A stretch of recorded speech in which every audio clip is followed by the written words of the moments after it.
This episode brought to you by way of our sponsors, Kinetic Performance Dog Food.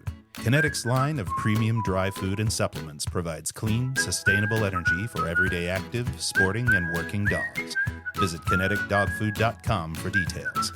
And Highland Hideaway Hunting Preserve in Riverside, Iowa, with over 1,500 acres of meticulously managed and maintained preserve. Book a hunt today at highlandhunting.com. And now, on with our show. Today I'm talking to Bill. Bill, how you pronounce your last name? Cammarata. Cammarata. And Bill, we're going to talk obviously about some memories from the field with you. And how old are you? I turned 80 in this past September the 8th. And what we're interested in talking to you about is, and we've spent the day hunting, you and I, and so as a part of that, we've told some stories and swapped some stories already back and forth. But what I'm interested in is how you first got introduced to bird hunting. And I know you grew up in Pennsylvania, correct? Yes, yeah, I grew up in the Pittsburgh area. So my family all lived in the Pittsburgh area. My grandparents immigrated here from Sicily, 1916, 1917, and they settled in the Pittsburgh area, and that's where I lived my entire life. So what was the hunting? What part did that play in your family and growing up? What was it like? My maternal grandfather was a hunter. He had hunted in Sicily, and when he came over here, he had friends from the old country that were also here that were hunters and had property where they could go and hunt. What was very different was in Italy, like in most of Europe, but at that point in time, you just couldn't go hunt on anyone's property. You know, it was owned by landowners, and all the game on that property was theirs. And the average peasant, which my grandfather was, just couldn't pick up the shotgun, go out and shoot some rabbits. It didn't work that way. But he did hunt there, and when he came over here, he had friends, and he was very happy to find that there's so much public land in the United States that the average person with obvious conditions can just go and hunt. So it's what he did. I knew he was a hunter. I was just a little boy. He died relatively young, so I never hunted with him. But he had one son, his youngest son. My uncle Ben, who was really only 6 years older than me because he was the very youngest of like 8 kids. And I idolized him. He was, like I say, he was a big brother, and he hunted, and I wanted to go with him, and I wanted to learn. And that's where I started. That's where I learned. He probably took me out small game hunting, and that's what he did. He wasn't a deer hunter. When I was 13. He bought me my first shotgun, which was a Harrington and Richardson single shot, 16 gauge. Wow. Little thing. I still have it. Certainly I don't use it, but I have it. And that's how I started. Unfortunately, he died young also when I was in college. And I inherited from him a shotgun that had been his father's. It's a beautiful old Ithaca field grade 16 gauge side by side. I still have it, and I've passed that on to my nephew. It's a classic. You know, there were a lot of classic guns then that, at L.C. Smiths and Foxes and good quality firearms like that. And I've had that gun. That gun's probably 70 years old, I would guess, or maybe older. But that's how I started. I would hunt with my Uncle Ben, small game, pheasants. We hunted on farmers' land. There were in Pennsylvania, a lot of pheasants available. There were farming, certainly, the farming techniques were very different than they are now. So there were a lot of pheasants, and there were a lot of rabbits, and that's basically what we hunted. I still have the first pheasant I ever shot with my uncle. I have it mounted, and I have it in my home. What do you remember about that? Well, tell me about that whole... Well, I had that old single shot Harrington and Richardson 16 gauge, and I don't know, I may have shot a couple squirrels with it before, but I was out with him one Saturday. How old are you at this point? I was probably about 15. Okay. And pheasants then, of course, were all wild, and this was, my uncle had always said to me, you know, he had absolute rules. He taught me, and I still remember them, is if you're pushing a field or you're pushing a patch or some trees, and there was a fence, you go to that fence to the point where you can reach out with your hand and touch it. You don't stop 10 feet short of the fence. You don't stop 5 feet short. You go up and touch that fence with your hand. Because if you don't, you turn around to go in another direction, that's when that pheasant's going to take off. Well, I went up to this one fence and I did touch it, and that's when the pheasant took off. It was a big, big wild cock bird making all kind of noise. I don't even remember throwing the gun to my shoulder. All I just remember is, oh, boom, and it came down. And I didn't know what to do. You know, my uncle was saying, what did you shoot? And I said, a ringneck. Well, he came over, he found it laying there. And I was just beside myself. I really was. I took it home, showed my mother, and I took it down to a taxidermist on the north side of Pittsburgh who was the master taxidermist for the Carnegie Museum in Pittsburgh. Oh, wow. So this guy really knew what he was doing. And he mounted this, it had damaged some wing feathers, so he couldn't mount it flying, but it's a standing mount. I still have it.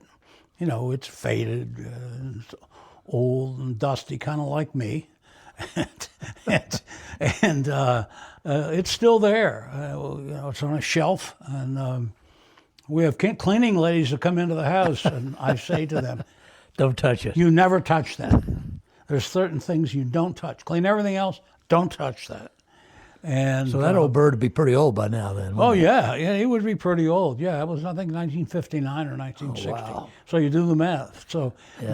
There was my first pheasant. I got others in Pennsylvania, but for a number of reasons I won't go into here, wild pheasants in Pennsylvania are virtually non-existent. What we shoot are pheasants that are put out by the State Game Commission, and they maintain some really very nice game lands with feed plots and just what you would expect. But they're all released birds. They aren't any wild ones. The only thing we have in Pennsylvania that's wild is the ruffed grouse, and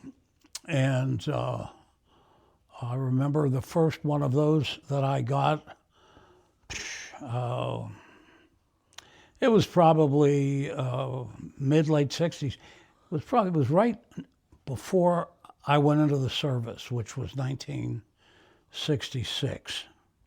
And it was another same situation. I mean, I was just walking through what turned out to be very good grouse cover. I didn't know much about it. I didn't have a dog. You know, my uncle had an old beagle, and we used her, but I wasn't even with him when I got that grouse. I was hunting with friends. And this thing came up and scared the hell out of me, as grouse will do, even if you're an experienced grouse hunter. And I threw the gun up and shot, and down it came. And it was beautiful, male ruffed grouse.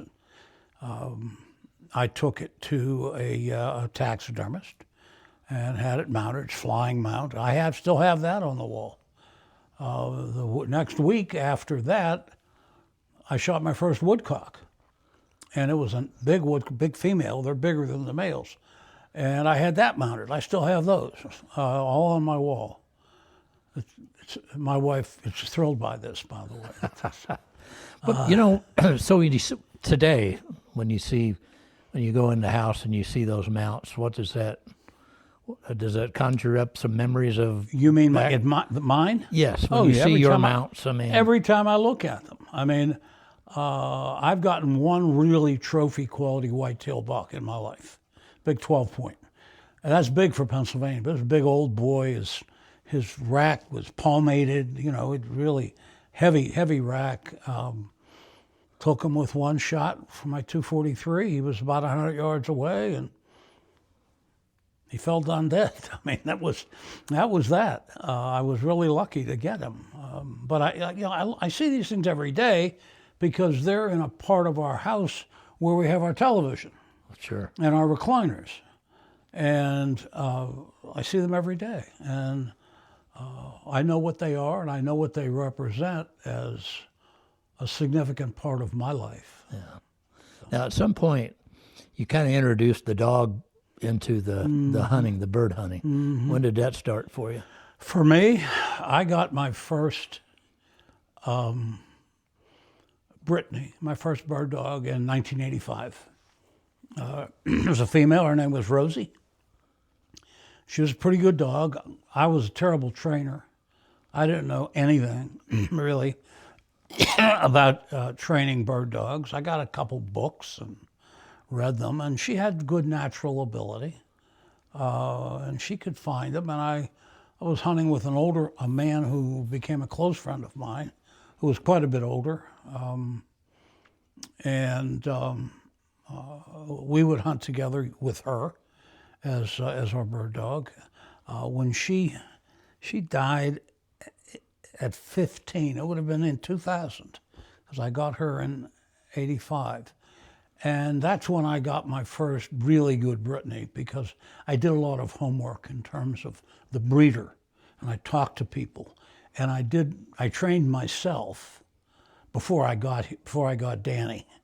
Okay. And between getting my first dog, Rosie, in 85, and today, I'm on my fifth Brittany. Wow. Now, what was it about that breed that got you? Were you kind of open to other breeds at the time, or were you always a Brittany I was guy? interested in getting a Brittany. I liked the breed.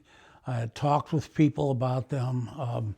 It's a pretty popular dog in Pennsylvania. It's probably a little more popular then than now. The way the German Shorthairs dominate in Iowa, Brittany's were kind of dominant in western Pennsylvania, and we had some real good breeders in the state. So I got my dog Danny, a second one, in 2000, and I've had them ever since. Been very blessed that most of them have lived to be 14 or 15. I had one young dog that was a great dog, Leo, and unfortunately, when he was 6 months old, he came down with a hemolytic anemia, and took him to specialists, and we got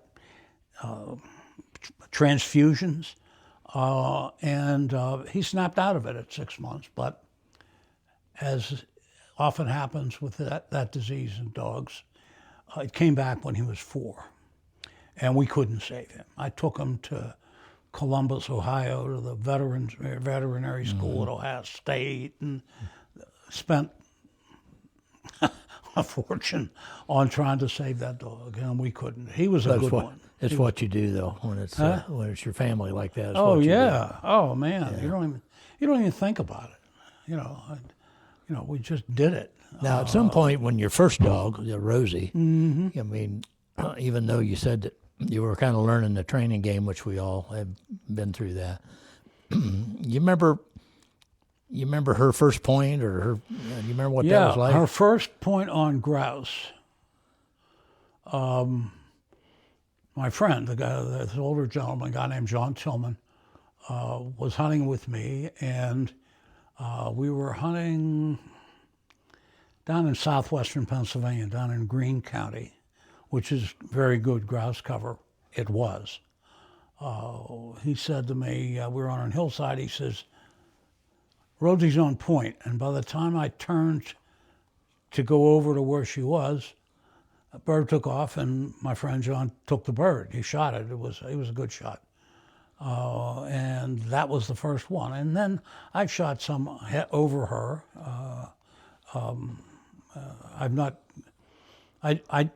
The limit in Pennsylvania, daily limit for ruffed grouse is 2. It's not easy to get to. In my life, hunting grouse, I limited on grouse 2 a day twice. In all the years? In all the years. I've gotten into singles, but the only time, and the first double that I got was with Danny. And the next what was also with him. He lived to be 15. He was a fantastic dog. I brought him out here. It's when I started coming to Iowa to hunt pheasant. It's when I had Danny. And and I had a bunch of friends who used to come with me. And, now, how did that start? How did you end up coming to Iowa many years ago? It was a guy that I met, a friend of mine, he's still a friend of mine, Mike Andrews. And he worked for Phillips Petroleum. So he'd lived out here in the Midwest, down in Oklahoma. And he started to hunt pheasant in Kansas. And we went out to Kansas one day. We flew, and I had my dog with me. And actually, it's when I still had Rosie. Took her to Kansas. We hunted in northern Kansas up near the border, and hunted on property of a friend, that kind of thing. And we killed a lot of birds. And Rosie did a real good job. But that started me in the Midwest. And after that, we hunted a couple different places in Kansas. We'd stayed in a home with this farm couple. And we hunted on their property, and she fed us and took care of us like, a mother hen. We were all young guys then. And that's how we started out here.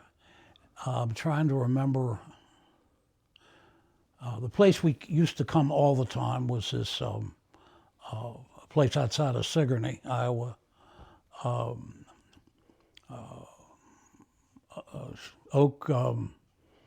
Oakwood. And we probably went there 10, 12 years. Every year, we never missed. This was a preserve. He had this land, and he raised birds himself. But it was like here. These birds were released. They weren't placed. And we just had a ball. And once I started doing that, and I kept getting new dogs, better dogs, I had to have some place to go. Yeah. And Iowa was where we came.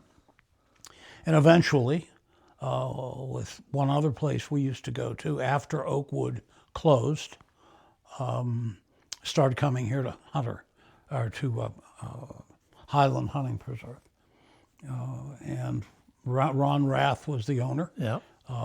And Ryan worked for him and then became a partner. I don't remember exactly the timing of all that.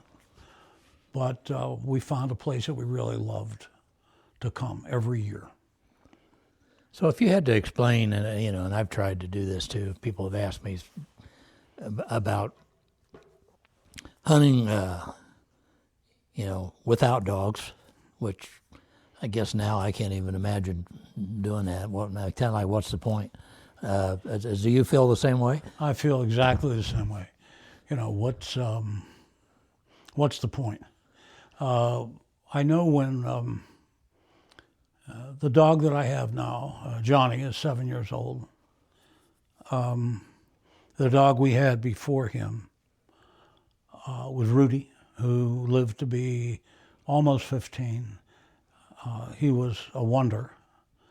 When he died, I was getting up in years. I'm 80 now, so it was 7 years ago. I was 73. And I remember my wife saying to me, my wife is a true dog lover, you know. But she said to me, you know, I don't think we should be getting another puppy. She said, we're older. Puppies are a lot of work. You know, I don't want to get up at 2 o'clock in the morning, have to put on a winter coat, you know, over in my nightgown and take the puppy out. She said, and I listened to what she said, and I really thought about it. But then I said to her, Barbara, do you want me to keep hunting? You know that's important to me. Do you want me to keep hunting? She said, yes, I want you, because that keeps you active, and you go out, and it's exercise, and you really enjoy it. And I said, well, if that's the case, then we're going to have to get another dog. I said, hunting for me isn't carrying a shotgun through the fields or the forest, the woods. That does nothing for me at all. You know, I hunt deer with a rifle, but that's different. It's a different experience. But if I'm going to keep hunting small game and bird hunting, I've got to get a dog. And she relented, and of course, you know, we picked out we picked out Johnny. Still have pictures at the breeder when these little puppies were just barely, I don't know, maybe 4 weeks old. And there's a picture of her holding two of them, and we knew which one we had picked. And she treasures that picture, and she's a dog mom in the purest sense. She loves those dogs. And so, you know, one of the things that you struggle with when you get old, and I'm 80, and that's old. It's not middle-aged, that's old. And, you know, who knows what life has for you, what's coming next. We all end up dying. You know, nobody gets away from that. And I don't know, maybe I'll live to be 95. Maybe I'll live to be 81. I don't know. But the idea of being without a dog, to me, it's impossible to comprehend. It's anathema to me. I have to have a dog as part of my life. You know, if I'm in a nursing home and it's impossible, then it's impossible. But dogs, bird dogs, just, I love the breed. I'm familiar certainly with the Brittany. And I just don't see myself living without one. There's something about today, of course, you know, different breeds actually working together in the field, you know, so, you know, it's almost that purist where you got different breeds, but they're all out there for, you know, the goal is the same: find the birds, locate the birds, and I'm going to honor your point and you're going to honor my point. But when you see that in action, you know, it's one thing to see my dogs that hunt together all the time and they honor each other, or they should. And that's still very, very cool to see that. But then when you throw in a dog that they've never hunted with before, a different breed of a dog, and that same dynamic is happening out there where they're honoring each other's points. You know, one of the wonderful things about dogs that make them so different from humans is, you know, no dog has ever explained this to me, but I think it's true. If my Brittany is running with your setters, my Brittany doesn't look over and say, "Oh, that's a setter." If you and I were out hunting and your my background is Italian, yours is something other than that. I mean, it's human nature to wonder what another person is like and what his background is. That wouldn't make a difference to me. If I'm going to be totally honest, if I were, not so much now, but maybe when I was younger, I was out hunting and there was an African-American guy hunting in the field with me, I would be cognizant of the fact, to be honest, that was an African-American guy or an Asian man. Dogs don't think that way. That's what makes dogs to me so special. Yeah. Well, as they say, and dogs spelled backwards. Yeah, please. I get that. And when you see them do what we saw them do today, you gotta, wow, that they can smell and they can get that scent and they can work together in concert. It's just kind of but to give that up, I mean, I'm not your age, but I'm getting into that same area where you go, physically, can I still chase these dogs and give these dogs what they deserve to have, that me being able to be in the field and get them into the field as often as I can. But I'm like you, for me to not have that, I was laid up for a year with my knee getting rehabbed, and I couldn't stand it. I mean, sure. Not so much that the dogs, but looking over there at the dog, and he's looking at me like, "Hey, boss, how come we're not out? How come we're not out hunting?" Sorry about that, but that's what Johnny does to me every day. Thank God I live in an area outside of Pittsburgh that's a very wooded area. I can just open the back door and he goes out. Yeah. And we have a lot of woods, heavy wooded. It's not fields, but man, he's got that. He does his. I'll say to him at night before we go to bed. I'll say, as an ex-military guy, I say to him, Johnny, go out and check the perimeter. Check the wire. And he'll go out and he runs around the house, comes back. Make sure everything's secure before we go to bed. Oh yeah, I feel a lot better. Yeah. I don't. Let me just add this one thing. When I'm hunting out here, I love to get some birds. I love to make a good shot. It feels good. But if I don't, and I go home come back in here at the end of the day with nothing, that doesn't really bother me. It doesn't, as long as I've had the opportunity to be out there with the dog and I watch the dog. Well, today you didn't come back with your hands empty today. So. Yeah, well, I had a couple decent shots, but that's all right. I got lucky. Nice shots. I got lucky. Yeah, we're all lucky to be able to be out there for another day. As I've grown older, I mean, you haven't raised this yet. I think you might, but I have someone to pass this on to. I have a son. My wife and I had two boys. We lost our youngest when he was a teenager. And my son now, Ben, he's going to be 59. He's, you could not ask for a better son. But he's an athlete, but he never was interested in hunting. And I would always say to him, I'm not going to take you unless you want to go. Yeah. And he just never did. So but I've passed this on to my nephew, and my godson, who's like another son to me, and he's sitting right here listening to all this BS. It's wonderful to do that, not just because I can pass on a shotgun to him, but as I can pass on a life and a belief system to him. And he's embraced it, and he's getting to be pretty long on the tooth himself. But he's a good hunter. And well, that's what you hope.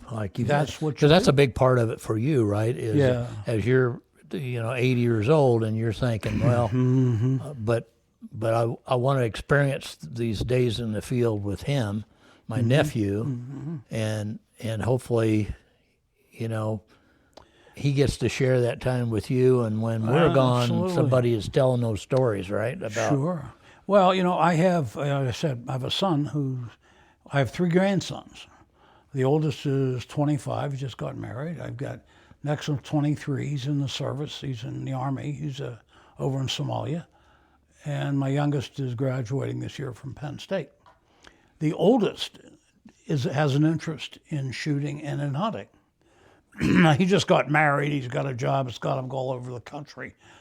I'm not going to get him to go out here to Iowa. And he lives in another part of the state.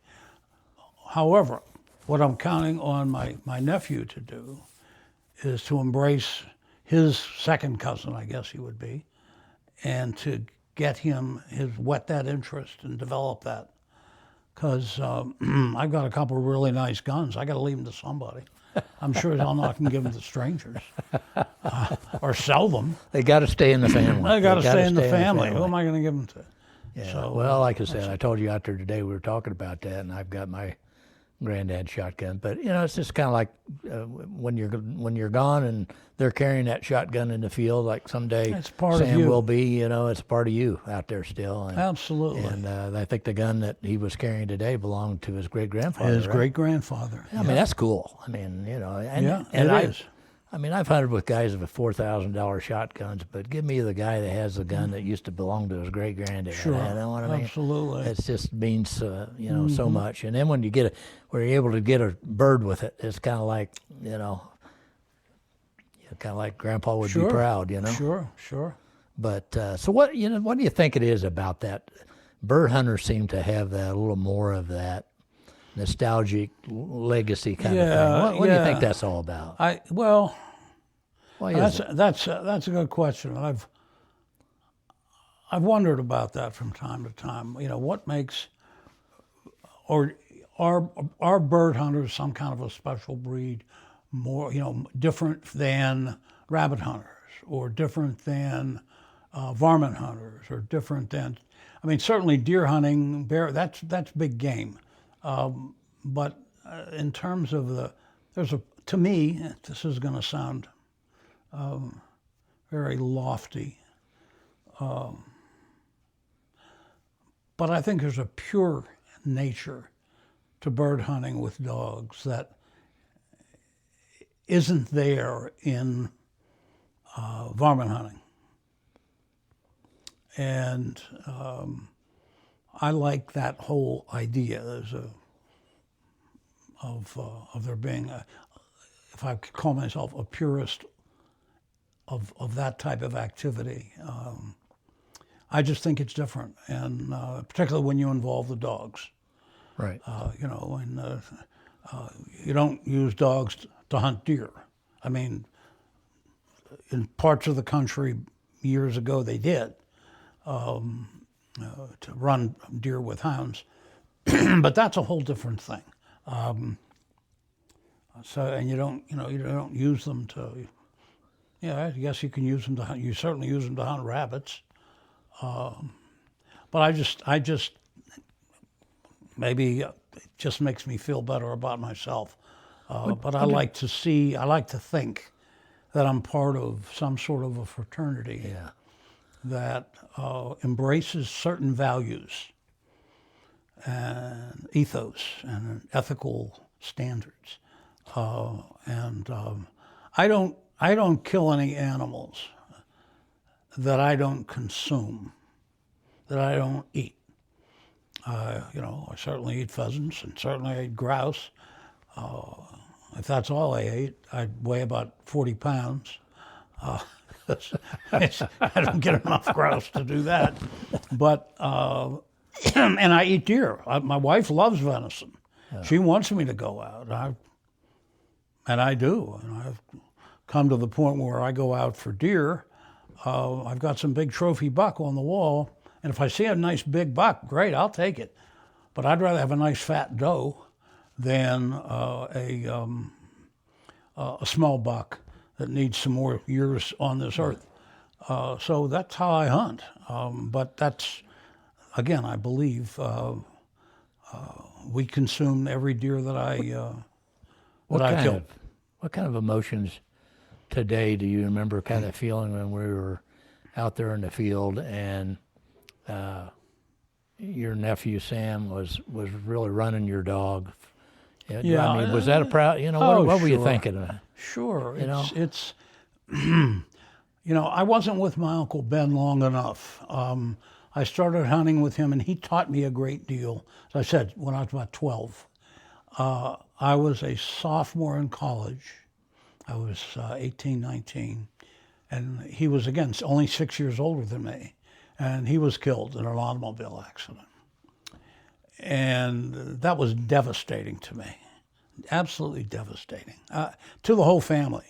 As the baby of the family, he had 6 older sisters that were all like mothers to him. he was a golden prince. And when he died, it's just, of course, in any family, something like that's going to have a terrible effect. And it did with everyone, and it certainly did with me, because I had a special relationship with him.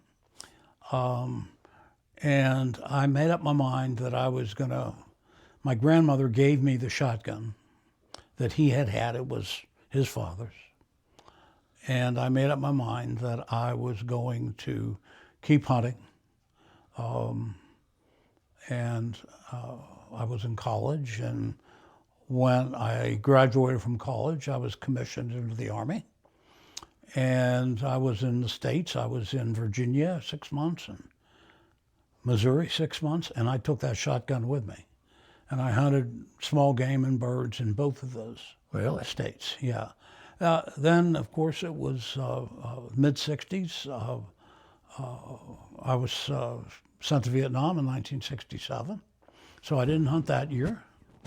And I really didn't hunt in 1968 when I first got back from Vietnam, because I was trying to find a job, and it was a difficult period in my life when I first came back. But then I started again, and I made some friends and started this whole bird dog thing, and I was hooked. It was So you think that kind of helped you transition through that period? You know, coming back from Vietnam and all that? Yeah, that was... I'm not talking about the dog and the bird hunting. Well, yeah, the bird hunting came later. The dog came a number of years later. But I did keep hunting, is my point. Okay. I had a college roommate who was a teacher. He didn't have to go into the service. And when I came back from Vietnam, I immediately reestablished that relationship.